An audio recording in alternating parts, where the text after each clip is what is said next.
तो बहुत से वीडियो देखे होंगे जिसमें लोग बोल रहे हैं कि अब मिडिल क्लास जो है वो गरीब हो रही है।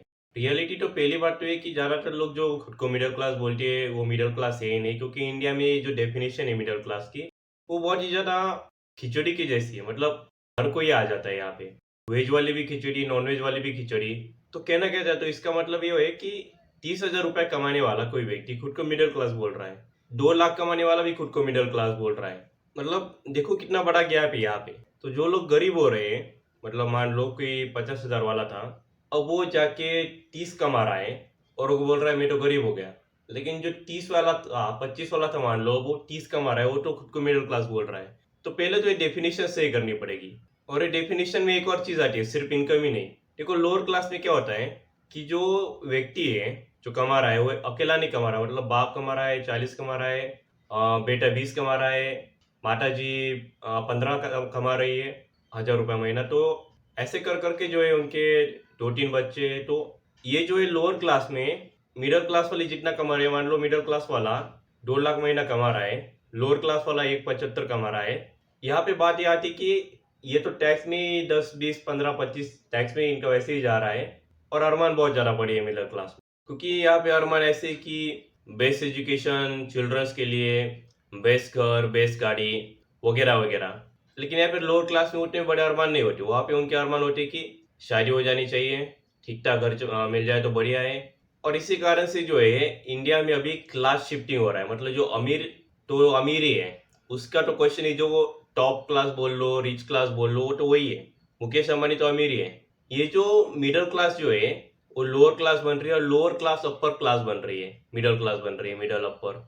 और उसका रीजन यही है जो कि मैंने बताया कि देखो अरमान रहना बुरी बात नहीं है।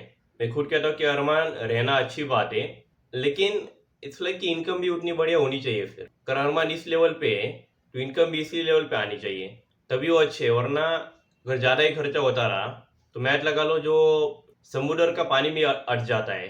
अगर कभी ये सुना होगा कि समंदर का पानी भी अट जाता है। और एक डायलॉग भी था किसी मूवी का, पता नहीं, कि son you are writing the cheques by your ego which your body cannot cash, ऐसा समथिंग करके। वो यहाँ पे बहुत बड़ा एप्लीकेबल है बढ़िया तरीके से। तो यह जो मिडिल क्लास है, जो खुद को मिडिल क्लास बोल रही है, उसके ऊपर ही बात करेंगे कि कितना इनकम होना चाहिए मिडिल क्लास के लिए, एक्चुअल रियल डेफिनेशन। तो ये जो है अपने ईगो से चेक लिख रहे हैं, जो कि उनकी बॉडी कैश नहीं कर सकती, कैश आउट मतलब कैश देना वो सब। और एक और रीजन भी है कि मिडिल क्लास में जो है ज़्यादातर बच्चे गवर्नमेंट जॉब की तैयारी कर रहे हैं। लोअर क्लास में भी करते हैं, लेकिन ये लोअर क्लास में जो करते हैं वो गवर्नमेंट जॉब को या कोई भी जॉब हो सरकारी वाली, पीएससी हो, और उन सब में वो पार्ट टाइम जॉब भी करते हैं, तैयारी भी करते हैं। और उनको कोई शर्म नहीं कि मैकडोनल्ड्स में जाके पिज़्ज़ा भेज दिया, या स्विगी जोमेटो पे ड्राइवर लग गए, डिलीवरी ड्राइवर या अमेजोन पे। इनको कोई शर्म नहीं है। लेकिन यहाँ पे हिचक ज़्यादा है मिडिल क्लास में कि सिंस पापा तो क्लास 1 अधिकारी थे, तो क्या मैं जाके मैकडोनल्ड्स पे काम कर रहा हूँ, मैं तो इंजीनियर हूँ, या जाके क्या पिज़्ज़ा बेचूंगा, वो केएफसी के बर्गर्स और वो सब बेचूंगा, इसलिए इंजीनियरिंग की थी। तो ये तो क्वेश्चन तुम्हें खुद को ही पूछना चाहिए वैसे कि क्या इसलिए इंजीनियरिंग की थी। और ये वीडियो जो है मिडिल क्लास के लिए हेट टाइप वीडियो नहीं, इसके सॉल्यूशन भी बताऊंगा कि किसको क्या करना चाहिए, और ना ही लोअर क्लास के लिए हेट वाला वीडियो है। तो सॉल्यूशन तो बहुत ज़्यादा सिंपल है। अगर अभी बेरोजगार बैठे हुए हो तो रोजगार कमाना चालू कर दो। जैसे कि अगर कोई अगर देख रहा है और यूपीएससी की तैयारी कर रहा है, तो ये कर सकता है यूपीएससी के प्रीवियस ईयर क्वेश्चन पेपर तो सॉल्व करते होंगे, वीडियो बना के यूट्यूब पे डाल दो। वैसे मैं भी वही कर रहा हूँ एक अपने चैनल पे, कि बीआईएम इंजीनियरिंग का जो है सॉफ्टवेयर्स, वो भी वीडियो बना के यूट्यूब पे डाल देना। उनकी तो वैसे मतलब वो जो सिखा रहे हैं वही इजी लैंग्वेज में और थोड़ा एडिट करके, वो तो मैं खुद ही कर रहा हूँ वैसे। गवर्नमेंट एग्जाम का नहीं है, वो सॉफ्टवेयर का है, बीआईएम सिविल इंजीनियर का। तो ये एक सोल्यूशन है, और भी बहुत से बढ़िया सोल्यूशन है, जैसे कि पार्ट टाइम जॉब। अभी आप बात सिर्फ पैसे की नहीं आ जाती कि पापा तो 3 लाख रुपए महीना कमा रहे हैं इन प्रॉफिट, तो क्या मैं 8,000 रुपये महीने पे पार्ट टाइम जॉब करूंगा। तो बात सिर्फ पैसे की नहीं होती, बात ये होती कि जो यूरोप या यूके, यूएस जैसे बड़े बड़े देश है, ब्रिटेन, वहाँ पे अगर बच्चे ये सारे काम करे, स्पेशली जापान में, तो उसे डिग्निटी ऑफ लेबर कहते हैं। उससे कहते हैं कि ये बच्चा खुद के पैरों पे खड़ा हो गया है, ये कुछ कर रहा है बढ़िया अपने लाइफ में, अच्छे लेवल पे जा रहा है, तो उसे डिग्निटी ऑफ लेबर कहते हैं। और वहाँ पे सिस्टम ही ऐसा है कि जो बच्चा छोटा होता है, मतलब ऐसा नहीं कि 14-15, वो तो कानून के खिलाफ है लेबर लॉज में, कि 16, 17, 18, आई थिंक 18 का एज था, और मैकडोनल्ड्स में इंडिया में वो 16 और समथिंग है। तो डिपेंड करता है उसके एज के हिसाब से वो वहाँ पे ऐसे काम में लग जाता है, जैसे कि वेटर्स और वो सब। उससे उसकी पर्सनैलिटी बढ़िया बनती है, कपड़े पहनना, टाइम से उठना, सोना, वो सब सीख जाता है। और ऐसा नहीं कि वो मज़ा नहीं करते। अगर मान लो कोई रिसेप्शनिस्ट बना है और रिसेप्शनिस्ट को ज़्यादा काम नहीं है, तो मोबाइल पे जाके इंस्टाग्राम पे रील्स देख सकता है।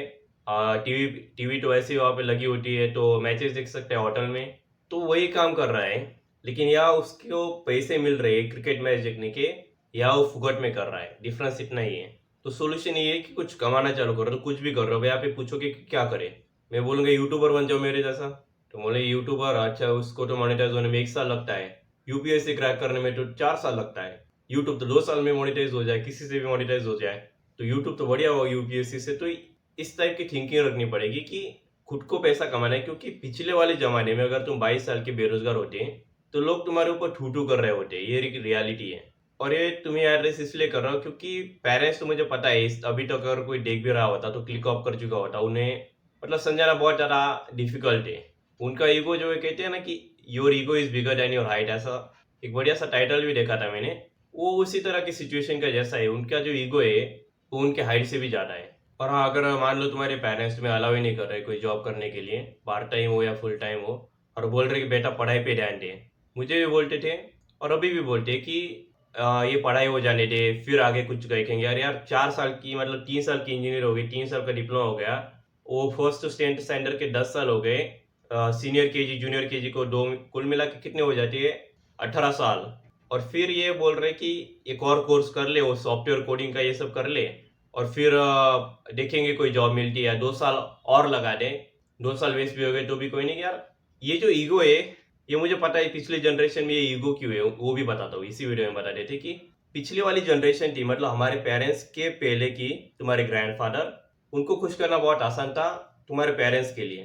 कि अगर मान लो बेटा जॉब पे लग गया, कहीं फैक्ट्री में लेबर भी बन गया, तूने एक सेंस ऑफ अचीवमेंट, आप देखो मेरा बेटा लेबर ड्राइवर बन गया है, ट्रक ड्राइवर, कि देखो नौकरी पे, ड्यूटी पे जा रहा है, ड्यूटी पे। और घर 6-7 बजे आके फिर ग्रोसरी वोसरी ला रहा है, खाने पीने का सामान का सारा खर्चा निकाल रहा है। तो ये बहुत बड़ा सेंस ऑफ अचीवमेंट रहता था पिछले वाली जनरेशन में, मतलब तुम्हारे ग्रैंड पेरेंट्स की जनरेशन के लिए, कि ये बहुत बड़ा सेंस ऑफ अचीवमेंट था। तो सिंस इन्होंने वो सेंस ऑफ अचीवमेंट दिलाया, और पिछले वाली जनरेशन थी ग्रैंड पेरेंट्स की, उनके लिए भी पिछले वाली जनरेशन को खुश करना बहुत आसान था। क्योंकि उन्हें क्या करना था, कुछ पैसे कमा लिए, शादी हो गई, तो वो बहुत ही बड़ी अचीवमेंट मानी जाती थी। और उस टाइम पे जो है प्लॉट्स के मतलब रेट्स कम थे, घर के कंस्ट्रक्शन के रेट ज़्यादा थे। तो होता ये है, अगर कंस्ट्रक्शन के रेट्स ज़्यादा है घर को बनाने के लिए, फिजिकल घर को, जमीन के रेट कम है, लोगों ने ज़्यादा ज़मीनें ली। अभी उल्टा है, क्योंकि कंस्ट्रक्शन में सीमेंट आ गया, वो मशीन्स आ गई कंस्ट्रक्शन सेक्टर में, तो इनके पास प्रॉपर्टी भी ज़्यादा आ गई, उनकी प्रॉपर्टी की वैल्यू बहुत खतरनाक बढ़ गई। तो ये ईगो भी है। तो ईगो ऐसे आया है पिछली जनरेशन में। अगर अभी तक सोच रही थी कि इतना ज़्यादा ईगो क्यों है इंडियन पेरेंट्स में, यार फॉरेन पेरेंट्स में इतना ईगो क्यों नहीं, क्योंकि ये एक रीज़न है। जब देश गरीब था तो बेटा कुछ भी बन जाए, लेबर भी बन जाए, ट्रक ड्राइवर भी बन जाए, स्विगी जोमेटो में भी लग जाए, कहीं पे भी कुछ भी बन जाए, सिर्फ सेंस ऑफ अचीवमेंट नहीं हो, सेंस ऑफ इंटाइटलमेंट होता था। मतलब कि 90s के ज़माने का, अगर मान लो तुम्हारे पेरेंट्स ट्रक ड्राइवर बन जाए, तो इक्विवेलेंट है आज के ज़माने के आईपीएस ऑफिसर बनने के इक्विवेलेंट। तो अगर मान लो अभी तुम आईपीएस बन रहे तो कितनी खुशी होगी, उतनी ही खुशी पिछले जनरेशन के उनके पेरेंट्स ने उनको दिए। तो इसलिए इसका ईगो यहाँ पे आया है। और ये ईगो जो है, ये हमारी जनरेशन में भी डालने का प्रयास किया जा रहा है पिछले वाली जनरेशन से। कि सिंस पापा इस वाले लेवल पे, मान लो अगर तुम्हारे पापा अगर आईपीएस है, तो तुम्हें तो आईएएस बनने के लिए कहेंगे कि यार मेरा बेटा तो आईएएस बनना चाहिए। लेकिन वो बन नहीं सकता, क्योंकि पहले आसान रहता था, कंपटीशन कम था, वो 2-4 किताबें आती थी उसे रट के हो जाता था। और सिंस कंपटीशन कम था, तो 100 बच्चे इंजीनियरिंग कर रहे तो जॉब तो 1000 है। वो बोलेंगे कोई भी हो, कम सैलरी देके थोड़ा बहुत ट्रेन करके, थोड़ी अंग्रेज आती है तो रख लेते हैं। लेकिन ये यहाँ पे नहीं है। तो इसलिए जो है ईगो का भी एक इशू है। और एक और चीज़ मैं बताना चाहूँगा कि जैसा बोला था कि डेफिनेशन ऑफ मिडिल क्लास, कितनी इनकम होनी चाहिए। अगर 50 से ऊपर है, 50,000 महीने से ऊपर या 50,000, तो उसे मिडिल क्लास कहेंगे। यहाँ पे एक और चीज़ आती है, 50,000 तो है, लेकिन कितने लोग, एक आदमी कमा रहा है, खा कितनी रहे।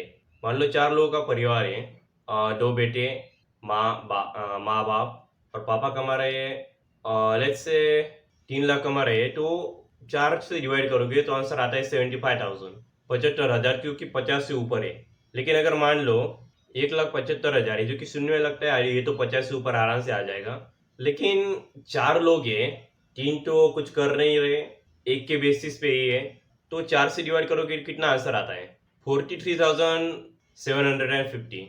तो ये आंसर आता है। तो ये जो है अगर कैलकुलेशन में देखोगे तो ये 50 से नीचे है, तो ये तो मिडिल क्लास नहीं रहे। तो मिडिल क्लास नहीं है तो क्या है? होल सिंपल पुअर क्लास, क्योंकि खर्चे तो हो ही रहे हैं ना, क्योंकि ये 3 तो घर बैठे हैं, तो ये तो कुछ कर नहीं रहे। लेकिन इनके खाने का खर्चा, राशन पानी, ट्यूशन की फीस, और यूपीएससी एमपीएससी की तैयारी की फीस, महंगे महंगे अभी स्कूल्स की भी फीस इतनी ज़्यादा हो रही है। स्कूल मैंने देखा था, कुछ जूनियर केजी का था, वहाँ पे 1 लाख, 2 लाख, 3 लाख साल की फीस। कौन से बच्चों के लिए? Junior KG, senior KG.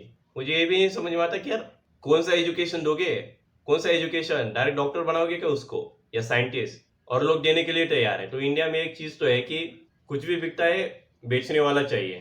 तो ये तो हो गई डेफिनेशन की बात। तो अगर ऐसे डेफिनेशन अगर तुम अपनी इनकम डालोगे तो देखोगे कि क्या मैं सही में मिडिल क्लास हूँ या लोअर क्लास, तो वो चेकआउट कर लेना कैलकुलेटर पे। और एक और चीज आती है रिलेटिव इनकम कंपेरिजन। मान लो 5 करोड़ अगर किसी के पास है, तो उसे तो हम कहेंगे कि ये तो अमीर है। किसी के पास अगर 5 करोड़ है इन टोटल अपने बैंक अकाउंट में, उसे हम अमीर कहेंगे। लेकिन उसका जो दोस्त था वो बात आगे चल, उसके पास 50 करोड़ है, तो ये 5 करोड़ वाले को लगता है कि मैं गरीब हूँ। और इंडिया में ऐसा ही होता है कि ये लगता है कि इसे लगता है कि ये गरीब है, लेकिन अगर देखोगे डेफिनेशन के हिसाब से ये गरीब नहीं है। क्योंकि रिलेटिवली अगर कंपैरिजन करोगे तो मुकेश अंबानी के सामने तो हम सब गरीब है, मुकेश अंबानी भी किसी और के सामने मिडिल क्लास होगा। ये कंपैरिजन जो है ये एक्चुअल नंबर्स के हिसाब से बेसिस पे होना चाहिए, और जैसे कि मैंने कैलकुलेशन बताया उसी के बेसिस पे। रही बात की फिर रिच कौन है? रिच वो है कि जो जब होटल में जाता है, कौन सी भी होटल में जाए, वो लेफ्ट साइड में मेन्यू होते हैं, राइट साइड में बिल होता है, वो राइट साइड के पास देखता ही नहीं, वो रिच है, सिंपल। और जो बन जाते हैं तो खुद को पता चल जाता है, हाँ मैं बन गया। इट्स लाइक कि किसी पहाड़ी इलाके में जाना है जहाँ पे बर्फ बहुत ज़्यादा है, जैसे कश्मीर में जाना है, तो पूछे कि कश्मीर में हम पहुंच गए, पता कैसे चलेगा? ठंडी लगेगी, पता चल जाएगा। और लोअर क्लास के ऊपर आने का एक और रीजन भी है कि ये जो है मून लाइटिंग आसानी से कर सकते हैं। मान लो अगर किसी स्विगी या अमेजोन का कोई डिलीवरी ड्राइवर है, स्विगी जोमेटो का है, वो दिन के उसका पार्ट टाइम जॉब कर रहा है 5 घंटे का, 4 घंटे का, 5 घंटे का, उसके बाद उसे कोई लिमिट नहीं जाके कंस्ट्रक्शन साइट पे लेबर बने, या किसी और उसके कॉम्पिटिटिव वाले के भी पास जाके काम करे, उसको कोई लिमिट ही नहीं है। ये जो आईटी का आया था कि ये मून लाइटिंग कर रहे हैं और हमारे कंपनी के जो कॉम्पिटिटर है कंपटीशन में उससे सपोर्ट कर रहे हैं, तो ये हमारे इनडायरेक्टली नुकसान कर रही है। एक्चुअली रियलिटी है, कुछ थे वैसे 100 में से 5 हो सकते एट द मैक्स, बाकी वो 95 तो यूट्यूब पे जाके कोचिंग कर रहे थे, कई कंसल्टेंसी दे रहे थे, तो ये सब तो कर रहे थे। लेकिन कंपनी ने क्या बोला कि ये सारे के सारे हमारे खिलाफ है। अगर सारे के सारे एम्प्लॉय 300 के 300 एम्प्लॉय विप्रो महिंद्रा, विप्रो में आई थिंक किसी ने निकाले थे, विप्रो ही था शायद, तो क्या सारे के सारे अगर तुम्हारे खिलाफ है, वो डेटा तुम्हारा लीक कर रहे हैं, तो अब तक तो तुम्हारी कंपनी बंद होनी चाहिए थी, अगर इतने ही सारे गद्दार है तो रियलिटी ये है कि जो बड़ी कंपनीज है वो ये सब क्यों कर रही है, ताकि ये लोग आगे ना जाए। अगर मान लो किसी के पास पैसा है, बिजनेस वाले के पास चाय बेच रहा है, क्या वो ये चाहेगा कि मेरे अंडर जो काम कर रहे हैं वो सीख के चाय कैसे बनाते हैं, सप्लाई चेन कैसे मैनेज होता है, वो सब सीख के वो लोग खुद का ही चाय का दुकान खोल ले और मेरे कंपटीशन में आ जाए? It's just like that. तो ये जो चाहते हैं कि स्टार्टअप जो है वो आए ना और उनकी मोनोपोली हो, एक one of the biggest reason है उसके पीछे। लेकिन ये जो है ये बड़े लेवल के एम्प्लॉयज के लिए पॉसिबल हो जाता है, जो छोटे लेवल है, जॉनिटर, साफ सफाई कर्मचारी, उनके लिए नहीं। उनके ऊपर कोई ध्यान नहीं दे देता, वो लगता है कि ये कहाँ जाएंगे उनके ऊपर, मतलब हालांकि ये बात अलग है कि अगर कोई मान लो पार्ट टाइम जॉब कर रहा है 5 घंटे, क्या वो सिर्फ जॉब ही कर रहा है, वो ये नहीं देख सकता कि यार ब्रेड कहाँ से आ रहा है, पिज्ज़ा कैसे बन रहा है, सप्लाई चेन लॉजिस्टिक क्या है, कस्टमर से कैसे बोलती है, सेल्स में कैसे काम होता है, एक्सप्लॉइटेशन कैसे होती है। क्योंकि अगर मान लो कंस्ट्रक्शन साइट में उसे जाना है और पिज़्ज़ा हाट में काम कर रहा था, पिज़्ज़ा वाले शॉप में, डिफरेंस सिर्फ मटेरियल्स का होने वाला है, बाकी सारी चीज़ें सेम होने वाली बिजनेस मैनेजमेंट के लिए। तो इसलिए इनके पास ये बहुत बड़ा एडवांटेज है। लेकिन लोअर क्लास जो है वो उतनी तेजी से राइज इसलिए नहीं कर रहे, उसका वन ऑफ द ये रीजन ये भी है, एडिक्शंस। नंबर 1 तो ये क्योंकि जो जॉब्स होती है कंस्ट्रक्शन लेबर और जो भी डेंजरस जॉब्स, उनमें रिस्क बहुत ज़्यादा होता है, और स्ट्रेस का प्रमाण जो है वो ये वाला स्ट्रेस नहीं होता, फिजिकल स्ट्रेस होता है, यहाँ से नीचे वाला स्ट्रेस जो कि फिजिकल बॉडी जो लेबर काम करती है उनको, तो उससे एडिक्शन बहुत ज़्यादा जल्दी हो जाती है। और क्लीन एनवायरनमेंट नहीं होता तो डिसीजेस भी बहुत ज़्यादा होते हैं। तो यहाँ पे क्या होता है, मिजरेबल लाइफ हो जाती है इसके कारण। तो इसको मिजरेबल लाइफ को कवर अप करने के लिए जो अल्कोहल या बीड़ी सिगारेट है उसकी भी कॉस्ट बहुत ज़्यादा होती है, और फिर लीवर खराब हो गया तो सीधा ऊपर। तो ये वन ऑफ द रीज़न है। और एक और रीज़न भी है कि इनके पास फाइनेंशियल हिस्ट्री नहीं है। मान लो अगर कोई लेबर काम कर रहा है या कोई चाय वाला चाय बेच रहा है, तो उसके पास फाइनेंशियल हिस्ट्री नहीं है, तो उसे लोन आसानी से नहीं मिल सकता। और अगर स्टार्टअप बिजनेस वो सब करना है, उसके लिए शुरुआत में लोन की बहुत ज़्यादा ज़रूरत होती है। बिना लोन के बड़ा वाला स्टार्टअप नहीं कर पाओगे। अगर छोटा वाला किसी को पास अगर करना है, वॉशिंग मशीन लेके धोबी बनने का, वो तो आसानी से हो जाएगा। उसके लिए तो बड़ा बड़ा मशीन की ज़रूरत नहीं पड़ती। तो ये एक बड़ा डिसएडवांटेज है उनके पास। तो क्या ये अच्छी चीज़ है बुरी चीज़ है, यहाँ पे मोरलिस्टिक नहीं होना है, यहाँ पे मैं सोल्यूशन बता रहा हूँ। दोनों के लिए सोल्यूशन ये है। खैर ये वीडियो तो ऐसे मिडिल क्लास के लिए है कि सोल्यूशन क्या है। सोल्यूशन ये है कि अगर अगर एज अ चिल्ड्रन देख रहे हो तो अपने पेरेंट्स को फॉरवर्ड कर देना और लिख देना कि मैं इनके साथ इस वीडियो के साथ एग्री नहीं करता, ये कुछ भी बोलता है। और अगर पेरेंट्स देख रहे हो यहाँ तक तो समझ में आ ही चुका होगा, कि कितने भी धनी हो बस लगा दो अपने बेटा बेटी को जॉब पे। ये भी नहीं कह रहा कि कंस्ट्रक्शन साइट पे ऐसी डेंजरस जॉब पे लगाना, नहीं नहीं वो भी नहीं। उससे क्या होगा, पर्सनैलिटी बढ़िया होगा, स्किल्स आएगा, खुद भी समझ जाओगे कि आगे चल के क्या करना है। रियल लाइफ एक्सपीरियंस मिलेगा, एक्सपीरियंस सर्टिफिकेट्स भी मिलेंगे। तो ये बहुत बड़े बड़े एडवांटेजेस है बियॉन्ड द मनी। और फिर उसके बाद अपने कंपटीशन एग्जाम्स की तैयारी करते रहना, यूपीएससी, एमपीएससी, आईआईएम जो भी हैं, या फिर गेट, जेडब्ल्यू, बहुत से कॉम्पिटिटिव एग्जाम ही आ चुके हैं। तो अगर जैसे इन केस तुम तैयारी कर रहे हो तो उसके ऊपर भी चैनल पे एक वीडियो है, चेकआउट कर लेना, जो मे भी कल आएगा, कि ये जो हारे हुए जुआरी यूपीएससी, एमपीएससी में या कोई भी एग्जाम ले लो तो वो क्या करें। क्योंकि जीतने वालों के लिए तो आसान है, उनको तो जॉब लग गई, हारने वाले का क्या। तो उसके ऊपर भी कल वीडियो आएगा, तो चैनल को सब्सक्राइब करके रखना। और अगर ये वीडियो पसंद आए तो वीडियो को लाइक कर देना, शेयर कर देना और सब्सक्राइब कर देना चैनल को।